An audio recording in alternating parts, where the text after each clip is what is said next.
ॐ शुक्लाम्बरधरं विष्णुं शशिवर्णं चतुर्भुजं प्रसन्नवदनं ध्यायेत् सर्वविघ्नोपशान्तये।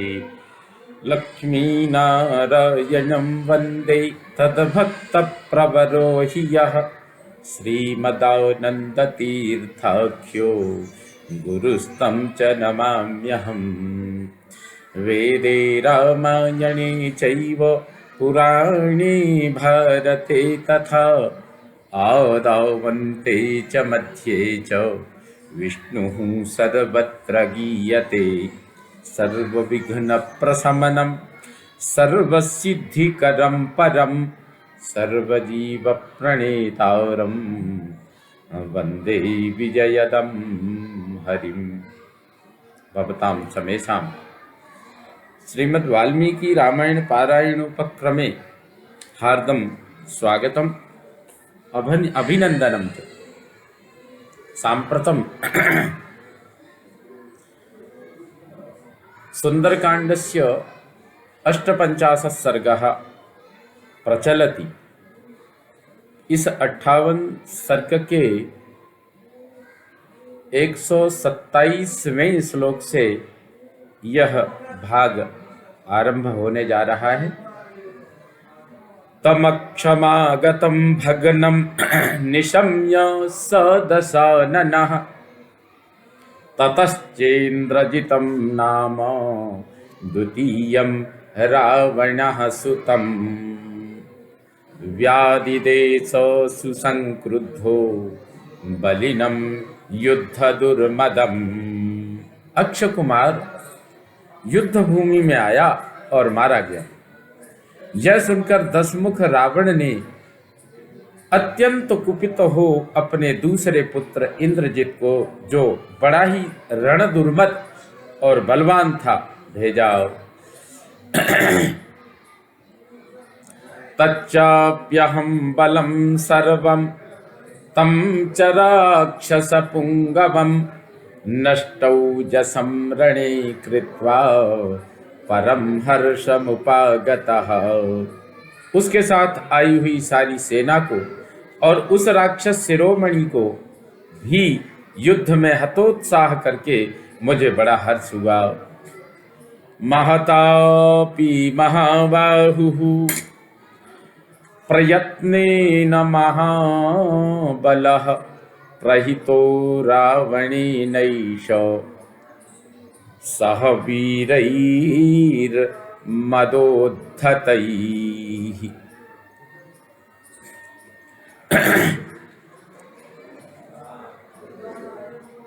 रावण ने इस महाबली महाबाहु वीर को अनेक मदमत्त वीरों के साथ बड़े विश्वास से भेजा था।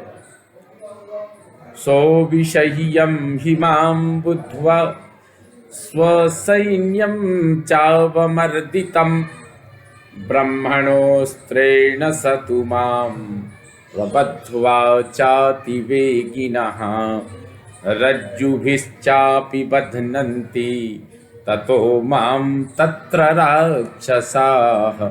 इंद्रजित ने देखा मेरी सारी सेना कुचल डाली गई। तब उसने समझ लिया कि इस वानर का सामना करना असंभव है। अतः उसने बड़े वेग से ब्रह्मास्त्र चलाकर मुझे बांध लिया। फिर तो वहां राक्षसों ने मुझे रस्सियों से भी बांधा।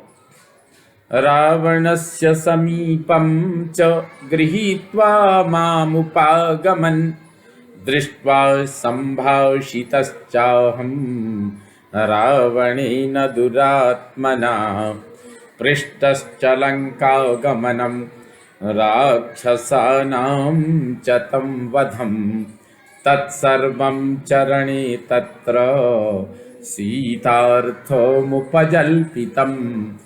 इस तरह मुझे पकड़कर वे सब रावण के समीप ले आए। दुरात्मा रावण ने मुझे देखकर वार्तालाप आरंभ किया और पूछा, तू लंका में क्यों आया तथा राक्षसों का वध तूने क्यों किया? मैंने वहां उत्तर दिया, यह सब कुछ मैंने सीता जी के लिए किया है। तस्यास्तु दर्शनाकांक्षी प्राप्तस्त्वद्भवनं विभो मारुतस्यौरसः पुत्रो वानरो हनुमानहं रामदूतं च मां विद्धि सुग्रीव सचिवं कपिं सोऽहं दौत्येन रामस्य त्वत्सकाशमिहागतः। प्रभो, जनक नंदिनी के दर्शन की इच्छा से ही मैं तुम्हारे महल में आया हूँ। मैं वायु देवता का औरस पुत्र हूँ, जाति का वानर हूँ और हनुमान मेरा नाम है। श्री राम, मुझे श्री राम जी का दूत और सुग्रीव का मंत्री समझो। श्री रामचंद्र जी का दूत कार्य करने के लिए ही मैं यहाँ तुम्हारे पास आया हूँ। शृणुचापि समादेशं यदहं प्रब्रवीमि ते राक्षसेश हरीशस्त्वां वाक्यमाह समाहितं। तो मेरे स्वामी का संदेश जो मैं तुम्हें बता रहा हूँ सुनो। राक्षस राज वानर राज सुग्रीव ने तुमसे एकाग्रता पूर्वक जो बात कही है उस पर ध्यान दो। सुग्रीवश्च महाभागः स त्वां कौशलमब्रवीत् धर्मार्थकामसहितं हितं पथ्यमुवाचः। महाभाग, सुग्रीव ने तुम्हारी कुशल पूछी है और तुम्हें सुनाने के लिए यह धर्म, अर्थ एवं काम से युक्त हितकर तथा लाभदायक बात कही है। वसतो ऋष्यमुखे में पर्वते विपुलद्रुमे राघवो रणविक्रांतो मित्रत्वं समुपागतः।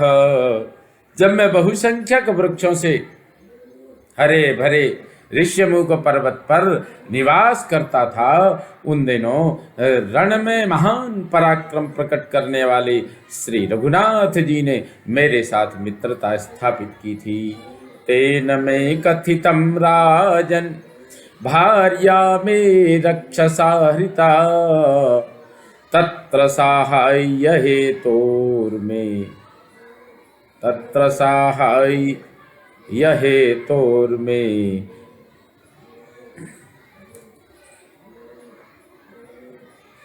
तत्र साहाय्य हेतोर्मे समयं कर्तुमर्हसि। राजन, उन्होंने मुझे बताया कि राक्षस रावण ने मेरी पत्नी को हर लिया है। उसके उद्धार के कार्य में सहायता करने के लिए तुम मेरे सामने प्रतिज्ञा करो। वालिना हत राज्येन सुग्रीवेण सह प्रभु चक्रेऽग्निसाक्षिकं सख्यं राघवः सह लक्ष्मणः। वाली ने जिनका राज्य छीन लिया था, उन सुग्रीव के साथ अर्थात मेरे साथ लक्ष्मण सहित भगवान श्री राम ने अग्नि को साक्षी बनाकर मित्रता की है। तेन वालिनमाहत्य सरेणैकेन संयुगे वानराणां महाराजः कृतः संप्लवतां प्रभु। श्री रघुनाथ जी ने युद्ध स्थल में एक ही बाण से वाली को मारकर सुग्रीव को उछलने कूदने वाले वानरों का महाराज बना दिया। तस्य साहाय्यमस्माभिः कार्यं सर्वात्मना द्विह तेन प्रस्थापितस्तुभ्यं समीपमिह धर्मतः। अतः हम लोगों को संपूर्ण हृदय से उनकी सहायता करनी है। यही सोचकर सुग्रीव ने धर्मानुसार मुझे तुम्हारे पास भेजा है। क्षिप्रमाणीयतां सीता दीयतां राघवस्य च यावन्न हरयो वीरा विधमन्ति बलम तव। उनका कहना है कि तुम तुरंत सीता को ले आओ और जब तक वीर वानर तुम्हारी सेना का संहार नहीं करते हैं तभी तक उन्हें श्री रघुनाथ जी को सौंप दो। वानराणां प्रभावोऽयं न केन विदितः पुरा देवतानां सकाशं च ये गच्छन्ति निमंत्रिताः। कौन ऐसा वीर है जिसे वानरों का यह प्रभाव पहले से ही ज्ञात नहीं है? ये वे ही वानर हैं जो युद्ध के लिए निमंत्रित होकर देवताओं के पास भी उनकी सहायता के लिए जाते हैं। इति वानरराजस्त्वाम् आहेत्यभिहितो मया मामैक्षत ततो रुष्टश्चक्षुषा प्रदहन्निव। इस प्रकार वानरराज सुग्रीव ने तुमसे संदेश कहा है। मेरे इतना कहते ही रावण ने रुष्ट होकर मुझे इस तरह देखा मानो अपनी दृष्टि से मुझे दग्ध कर डालेगा।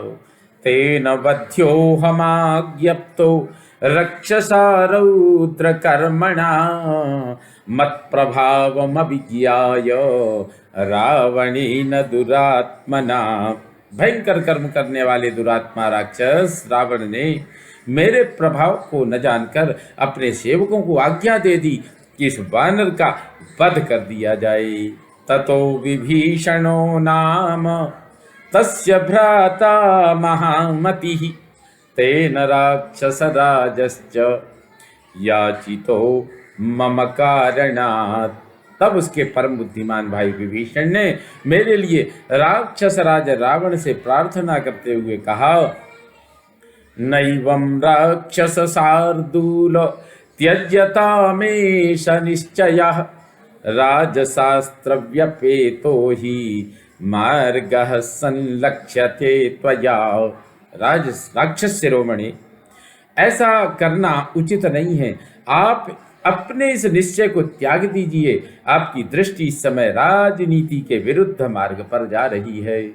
दूतवध्या न दृष्टा ही राजशास्त्रेषु राक्षस दूतेन वेदितव्यं च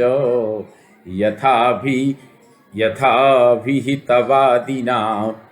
राक्षसराज, राजनीति संबंधी शास्त्रों में कहीं भी दूत के वध का विधान नहीं है। दूत तो वही कहता है जैसा कहने के लिए उसे बताया गया है। उसका कर्तव्य है कि वह अपने स्वामी के अभिप्राय का ज्ञान करा दे। सुमहत्यपराधेपि दूतस्यातुल विक्रम विरूपकरणं दृष्टं न वधोस्ति ही शास्त्रतः। अनुपम पराक्रमी वीर, दूत का महान अपराध होने पर भी शास्त्र में उसके वध का दंड नहीं देखा गया है। उसके किसी अंग को विकृत कर देना मात्र ही बताया गया है। विभीषणेनैव मुक्तो रावणः संदिदेशतान् राक्षसानेतदेवाद्य लांगूलम दह्यतामिति। विभीषण के ऐसा कहने पर रावण ने उन राक्षसों को आज्ञा दी, अच्छा तो आज इसकी यह पूंछी जला दो। ततस्तस्य वचः श्रुत्वा मम पुच्छं समन्ततः वेष्टितं शणवल्कैश्च पट्टैकार्पासकैस्तथा। उसकी यह आज्ञा सुनकर राक्षसों ने मेरी पूंछ में सब ओर से सुतरी की रस्सियां तथा रेशमी और सूती कपड़े लपेट दिए। राक्षसा सिद्ध सन्नाहास्ततस्ते चंड विक्रमा तदा दीप्यन्तमे पुच्छं हनन्तः काष्ठ मुष्टिभिः। इस प्रकार बांध देने के पश्चात उन प्रचंड पराक्रमी राक्षसों ने काठ के डंडों और मुक्कों से मारते हुए मेरी पूंछ में आग लगा दी। बद्धस्य बहुभिः पाशैर्यन्त्रितस्य च राक्षसैः न मे पीडा भवत् काचित् दिदिक्षोर्नगरीं दिवा। मैं दिन में लंकापुरी को अच्छी तरह देखना चाहता था, इसलिए राक्षसों द्वारा बहुत सी रस्सियों से बांधे और कसे जाने पर भी मुझे कोई पीड़ा नहीं हुई। ततस्ते राक्षसासूरा बद्धं मामग्नि संवृतम् अघोषयन् राजमार्गे नगरद्वारमागताः। तत्पश्चात नगर द्वार पर आकर वे शूरवीर राक्षस पूंछ में लगी हुई आग से घिरे और बंधे हुए मुझको सड़क पर घुमाते हुए सब ओर मेरे अपराध की घोषणा करने लगे। ततोहम सुमहदरूपम संक्षिप्य पुनरात्मनः विमोचयित्वा तं बंधम प्रकृतिस्थस्थितः पुनः। इतने ही में अपने उस विशाल रूप को संकुचित करके मैंने अपने आप को उस बंधन से छुड़ा लिया और फिर स्वाभाविक रूप में आकर मैं वहां खड़ा हो गया। आयसं परिघं गृह्य तानि रक्षांस्य सूदयम् ततस्तन्नगरद्वारं वेगेन प्लुतवानहम्। फिर फाटक पर रखे हुए एक लोहे के परिघ को उठाकर मैंने उन सब राक्षसों को मार डाला। इसके बाद बड़े वेग से कूदकर मैं उस नगर द्वार पर चढ़ गया। पुच्छेन च प्रदीप्तेन तां पुरीं साट्टगोपुरां दहाम्यहमसंभ्रान्तो युगान्ताग्निरिव प्रजाः। तत्पश्चात समस्त प्रजा को दग्ध करने वाली प्रलयाग्नि के समान मैं बिना किसी घबराहट के अट्टालिका और गोपुर सहित उस पुरी को अपनी जलती हुई पूंछ को आग से जलाने लगा। विनष्टा जानकी व्यक्तम न ह्यदग्धः प्रदृश्यते लंकाया कश्चिदुद्देशः सर्वा भस्मीकृता पुरी। दहता च मया लंकां दग्धा सीता न संशयः रामस्य च महत्कार्यं मयेदं विफलीकृतं। फिर मैंने सोचा लंका का कोई भी स्थान ऐसा नहीं दिखाई देता है जो जला हुआ न हो। सारी नगरी जलकर भस्म हो गई, अतः अवश्य ही जानकी जी भी नष्ट हो गई होंगी। इसमें संदेह नहीं कि लंका को जलाते जलाते मैंने सीता जी को भी जला दिया और इस प्रकार भगवान श्री राम के इस महान कार्य को मैंने निष्फल कर दिया। इति शोक समाविष्ट चिंतामहमुपागतः ततोहं वाचमस्रौषं चारणानां शुभाक्षरां जानकी न च दग्धेति विस्मयोदन्तभाषिणाम्। इस तरह शोकाकुल होकर मैं बड़ी चिंता में पड़ गया। इतने ही में आश्चर्य युक्त वृत्तांत का वर्णन करने वाले चारणों की शुभ अक्षरों से विभूषित यह वाणी मेरे कानों में पड़ी कि जानकी जी इस आग से नहीं जली हैं। ततो मे बुद्धिरुत्पन्ना श्रुत्वा तामद्भुतां गिरम् अदग्धा जानकीत्येव निमित्तैश्चोपलक्षितं दीप्यमाने तुलाङ्गूले न मां दहति पावकः हृदयं च प्रहृष्टं मे वाता सुरभिगन्धिनः। उस अद्भुत वाणी को सुनकर मेरे मन में यह विचार उत्पन्न हुआ, शुभ शकुनों से भी यही जान पड़ता है कि जानकी जी नहीं जली हैं, क्योंकि पूंछ में आग लग जाने पर भी अग्निदेव मुझे नहीं जला रहे हैं। मेरे हृदय में महान हर्ष भरा हुआ है और उत्तम सुगंध से युक्त मंद मंद वायु चल रही है। तैर्निमित्तैश्च दृष्टार्थै कारणैश्च महागुणै ऋषिवाक्यैश्च दृष्टार्थै रभवं हृष्टमानसः।